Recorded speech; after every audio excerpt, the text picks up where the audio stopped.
विष्णु, ब्रह्मांड के शाश्वत रक्षक।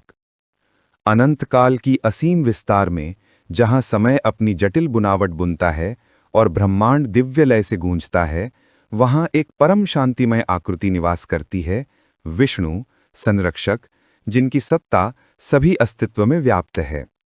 उनकी कहानी मात्र एक कथा नहीं, बल्कि ब्रह्मांडीय संतुलन की गाथा है, जो युगों युगों से बुनी गई है, जहां देवता, दानव और मनुष्य उनके दिव्य इच्छा के ताल पर नाचते हैं। सृष्टि से पहले की गहन शांति में, जब ब्रह्मांड महाप्रलय में विलीन हो चुका था, विष्णु एक वटपत्र पर विश्राम करते हुए आदि जल पर तैर रहे थे। बाल मुकुंद के रूप में जाने जाने वाले महाविष्णु ने अपनी स्वयं की सत्ता पर चिंतन किया कि मैं कौन हूं, मैं यहाँ क्यों हूं। शून्य से एक आकाशीय स्वर गूंजा और देवी माया, ब्रह्मांडीय ब्रह्म, प्रकट हुई, उनकी दिव्य भूमिका का रहस्य उद्घाटन करते हुए सभी कुछ का संरक्षक, जो था, है और होगा। विष्णु की नाभि से एक स्वर्णिम कमल उगा, जो 1000 सूर्यों की भांति चमकदार था, और उस पर ब्रह्मा, सृष्टिकर्ता, अवतरित हुए, जिन्हें जगत रचने का कार्य सौंपा गया। ब्रह्मा विष्णु की दिव्य सत्ता से जन्मे, अपने सृष्टिकर्ता को विस्मय से निहारते हुए, जबकि विष्णु कमल नेत्रों से उन्हें सृष्टि की शक्ति प्रदान करते। लेकिन विष्णु की भूमिका सृष्टि नहीं, बल्कि संरक्षण थी, दुनिया में धर्म की नाजुक संतुलन सुनिश्चित करना, जो हमेशा अराजकता की कगार पर झूलती है।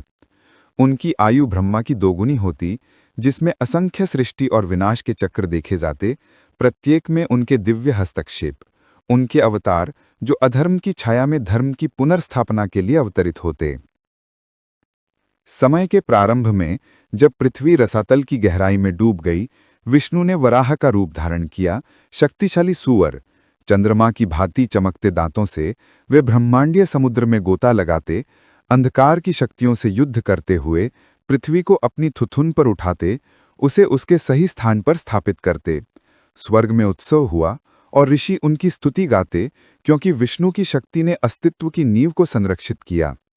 फिर मत्स्य के रूप में उन्होंने चाक्षुष मनवंतर के महाप्रलय में तैरते हुए मनु की नाव को सुरक्षित मार्गदर्शन दिया, जीवन की निरंतरता सुनिश्चित की। प्रत्येक अवतार उनकी असीम करुणा का प्रमाण था, ब्रह्मांडीय व्यवस्था के प्रति उनकी अटूट समर्पितता। फिर भी विष्णु की गाथा परीक्षाओं से रहित नहीं। वैकुंठ के दिव्य लोक में, जहां वे अपनी दिव्य पत्नी महालक्ष्मी के साथ निवास करते, एक बार संतुलन एक श्राप से भंग हुआ। जब विष्णु बिना कारण हंसते हुए लक्ष्मी के चेहरे पर नजर डालते, तो वे इसे उपहास समझ श्राप देतीं कि उनका शीश धड़ से अलग हो जाए। उस समय असुर हयग्रीव एक वरदान से सशक्त देवताओं पर आक्रमण करता। विष्णु अडिग युगों तक अपने धनुष को ठोड़ी का सहारा बनाकर खड़े रहते, जब तक सफेद दीमक उसके तंतु को खा न जाए। धनुष टूटा, विष्णु का शीश अलग हुआ, लेकिन दिव्य शिल्प से एक घोड़े का शीश उनके धड़ से जुड़ता। हयग्रीव रूप में विष्णु असुर को मार गिराते, लक्ष्मी के श्राप को सत्य करते और भाग्य पर अपनी सर्वोच्चता सिद्ध करते। एक अन्य श्राप ऋषि भृगु के क्रोध से जन्मा, विष्णु को राम के रूप में मृत्युलोक डालता। भृगु पुलोमा के वध से क्रुद्ध उन्हें पत्नी से अलगाव का दर्द सहने का श्राप देते। इस प्रकार विष्णु अयोध्या के राजकुमार राम के रूप में अवतरित होते, जिनका हृदय सीता के अपहरण से टूटता।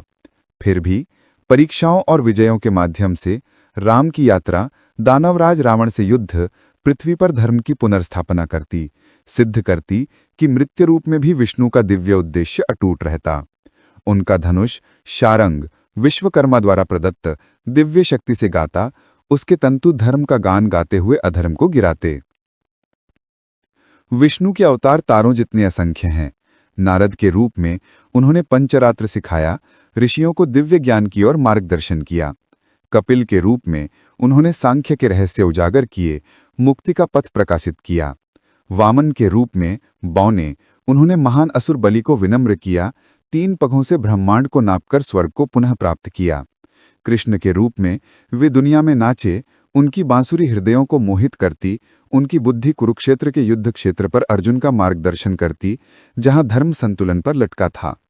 प्रत्येक रूप, प्रत्येक जीवन संरक्षण की अनंत बुनावट में एक धागा था, सत्व यानी शुद्धता और अच्छाई के स्वर्णिम धागे से बुना हुआ। क्षीर सागर के मंथन में विष्णु की बुद्धिमत्ता चमकी। कूर्म के रूप में कछुए उन्होंने मंदारचल पर्वत का भार वहन किया, देवताओं को अमृत निकालने में सक्षम बनाया। मोहिनी के रूप में मोहक स्त्री उन्होंने असुरों को मोहित किया, देवताओं की विजय सुनिश्चित की। इस दिव्य कार्य से कौस्तुभ मणि उनके वक्ष पर सुशोभित हुई और सुदर्शन चक्र सूर्य की धूल से गढ़ा उनका हथियार बना। उसके 1000 भुजाएं अधर्म की शक्तियों को काटतीं। उनका शंख 5 जन्य सृष्टि की ध्वनि से गूंजता, जबकि उनकी गदा कौमोद की पृथ्वी को प्रसन्न करती अपनी शक्ति से। गरुड़ शक्तिशाली बाज उन्हें आकाश में ले जाता, उनकी सर्वव्यापकता का प्रतीक। यद्यपि विष्णु की कथा मात्र विजय की नहीं, वैकुंठ में महालक्ष्मी, गंगा और सरस्वती के साथ वे शाश्वत पति हैं, दिव्य संतुलन के संरक्षक। उनकी माला वैजयंती 5 रत्नों से चमकती, उनकी असीम कृपा की याद दिलाती। उनका पुत्र ब्रह्मा उनकी नाभि से जन्मा और अन्य जैसे शास्ता मोहिनी से उनके मिलन से जन्मे उनकी दिव्य वंशावली को दर्शाते। यहाँ तक कि शिव ब्रह्मा की भौं से जन्मे विष्णु की ब्रह्मांडीय योजना के ऋणी हैं, क्योंकि त्रिमूर्ति ब्रह्मा, विष्णु, शिव एकता में कार्य करती, प्रत्येक सर्वशक्तिमान का एक पहलू। कलयुग में जब अंधकार प्रबल होने की धमकी देता, विष्णु का अंतिम अवतार कल की क्षितिज पर उभरता। ब्राह्मण विष्णु यशस के पुत्र के रूप में जन्मे, वे श्वेत अश्व पर सवार चमकती तलवार से दुनिया को भ्रष्टाचार से मुक्त कर नए युग का सूत्रपात करेंगे। ये विष्णु का वादा है, वापस लौटना जब भी धर्म डगमगाए, उस संतुलन को पुनः स्थापित करने के लिए जो ब्रह्मांड को एकजुट रखता है। जैसे ब्रह्मांडीय चक्र घूमते हैं, विष्णु शाश्वत स्थिर रहते, उनका रूप कभी बदलता फिर भी अपरिवर्तन। वे नारायण हैं जो जल पर विश्राम करते हैं, दामोदर जिनका उदर दुनिया को धारण करता है, त्रिविक्रम जो 3 पगों में ब्रह्मांड नापते हैं। उनके 1000 नाम पद्म पुराण और महाभारत में गाए गए हैं, युगों से गूंजते हैं, प्रत्येक उनकी दिव्य विशेषताओं का प्रमाण। वटपत्र से युद्ध क्षेत्र तक, वैकुंठ से मृत्यलोक तक विष्णु की कथा ब्रह्मांड की धड़कन है, संरक्षण, करुणा और दिव्य इच्छा की अनंत महागाथा। उनकी कहानी मात्र कही नहीं जाती, वह जी जाती है। सृष्टि के हर सांस में, धर्म की हर विजय में, हर मतल जब ब्रह्मांड टिकता है।